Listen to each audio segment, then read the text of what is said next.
É incrível a força de uma pessoa que se sente amada. Se uma única pessoa te ama. E aí veja a importância de Deus, porque às vezes você está numa situação que ninguém mais ama você. Mas se você acreditar que Deus te ama, muda o jogo. E por que muita gente não sente isso? Porque se você não se ama, você não consegue sentir o amor de Deus. Tem muita gente que busca Deus. As igrejas todas estão cheias. Sim. Mas pouca gente sente esse amor, porque eu não posso sentir de Deus aquilo que eu não me entrego, né? E minha mãe, ela fazia muito isso. E ela fazia isso assim, ela conseguia, Cecília, transitar entre essa mãe que fazia isso e a que pulava para fazer cócegas. Uhum. Entende? Ela não era assim, ela era... Ela não era perpétua como sua avó, né? Não! Braba, sisuda, Tu não, viu né? tudo, né? Tu olhou... Caramba, O Rivotox é diferente. Tô vendo. E ela conseguia migrar, até porque justamente a mãe dela, minha avó, era uma pessoa muito dura. Engraçado, você sabe que eu estava conversando um dia com a minha tia, né, Celeste, sobre a minha avó, porque todo mundo chamava minha avó, sua avó era uma louca. E aí um dia eu parei e pensei, peraí, por que minha avó é acusada de louca? Quando ela, na verdade, não era. Minha avó é a primeira geração de mulheres que não aceita a condição de ser traída em silêncio. O que naquela época era... Não podia, era comum. Então ela começa a se revoltar. Então todas as mulheres que começam a não aceitar esse lugar de uma traição como é coisa que toda mulher tem que aguentar e que vai cobrar um respeito na relação, uma reciprocidade, era chamada de louca. Sim.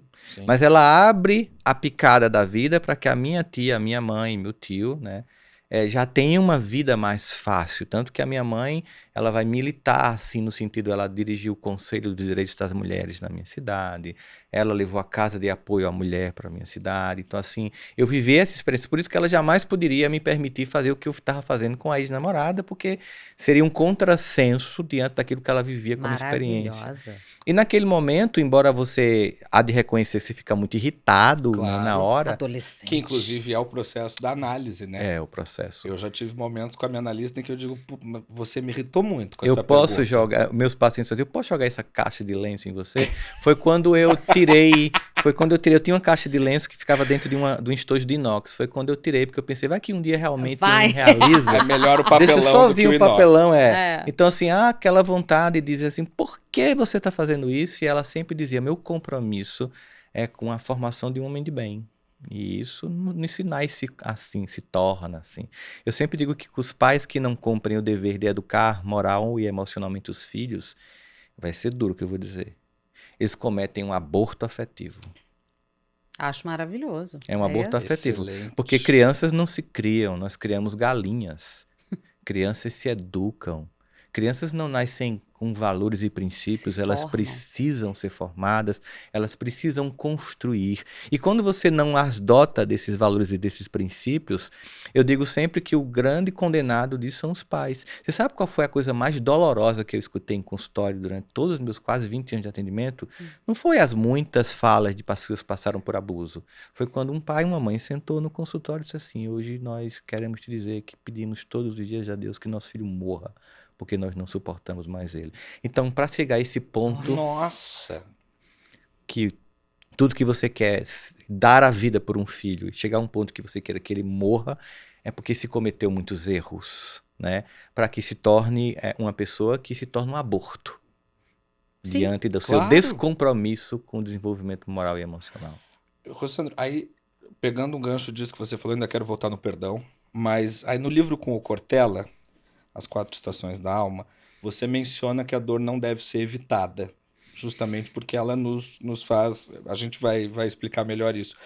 Mas você acha que essa teoria, ela explica alguns comportamentos das gerações mais novas? Quer dizer, são pessoas que foram criadas com uma estrutura de blindagem absoluta para que não sintam dor.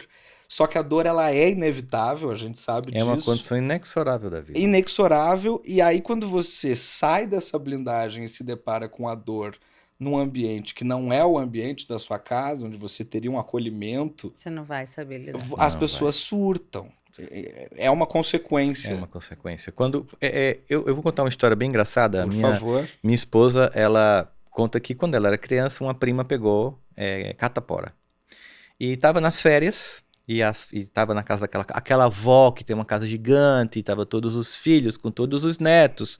E aí todos os irmãos e irmãs decidiram, vamos botar todos juntos para dormir com essa que tá com catapora. Qual o objetivo? De que todos Todos Todos pegassem catapora, uma espécie de campo de concentração de catapora. Muito comum. Por quê?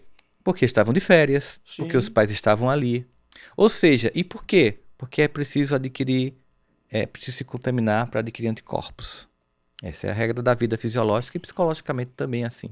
Hoje em dia é o seguinte, o vizinho está com catapora, você passa um mês fora do condomínio para o seu filho não pegar catapora. Uhum. Essa evitação, o menino vai brincar no chão e bota um EVA para não tocar no chão.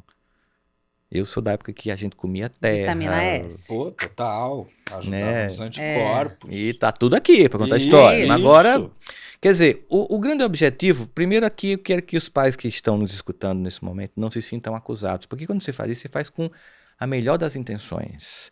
Mas aqui o adágio popular vale, gente. De boas intenções, o inferno tá cheio. Sim. Para educar filho é melhor, é muito mais necessário que boas intenções. É preciso entender que tudo tem um caráter pedagógico. E como a dor é inevitável, se eu evito essa dor, eu evito a construção da resiliência do enfrentamento. Isso. O que acontece quando eu boto a minha redominha aqui, eu protejo, vou lá e boto o dedo na cara do professor, eu acuso a escola, eu crio grupos de WhatsApp que são fogueiras medievais de queimar reputação. Absolutamente. Tem coisa que mais dedou na escola do que pais e mães do terceiro ano, B manhã, escola tal, porque eles acham que entendem de pedagogia e passam o dia queimando reputação de educador. E aí o que acontece? Quando aquela criatura vai para o mundo e o mundo não vai poupá-la, Não vai. ela não tem força de enfrentamento. Eu lembro de uma aluna chegou para mim e foi assim, professor, eu vou casar com fulano, a gente gosta muito do senhor e queria lhe convidar. E eu, vou sim. Aí ela esperou que eu estava só na sala. Mas como o senhor é psicólogo, eu sei que o senhor diz as coisas assim na lata. O que é que o senhor acha aí do casamento da gente? Aí eu fiz, você quer mesmo saber minha opinião? Tem certeza? Quero, professor. Eu vou dizer, você tá perguntando também, não tem ninguém aqui, né? Mas, você se acha a menina mais linda da universidade. Você é muito linda. Ele se acha o cara mais bonito da universidade. Então, para mim, é o casamento de Vênus com Apolo. Num lugar que tem dois deuses, quem vai prestar culto? Uma coisa que eu aprendi em casamento é que você tem que estar muito mais disponível para servir do que para ser servido. Até o Absolutamente. próprio Jesus dizia, eu não vim para ser servido, eu vim para servir. Então, eu fico pensando o seguinte, que se você acha que você é o centro do universo, ele também, como é que você vai orbitar nessa relação? Não, professor, mas ele vai mudar quando casar, que é o clássico. Eu fui pro casamento, foi um casamentão, comi muito camarão. 6 Aham. meses depois, Acabou. delegacia da mulher. Não foi um Eita. acabou normal. E até eu digo assim, quando o João Mimado casa com Maria que se acha, meu Eu amigo, amei essa frase. aí você vai sentir como errou na educação dos filhos.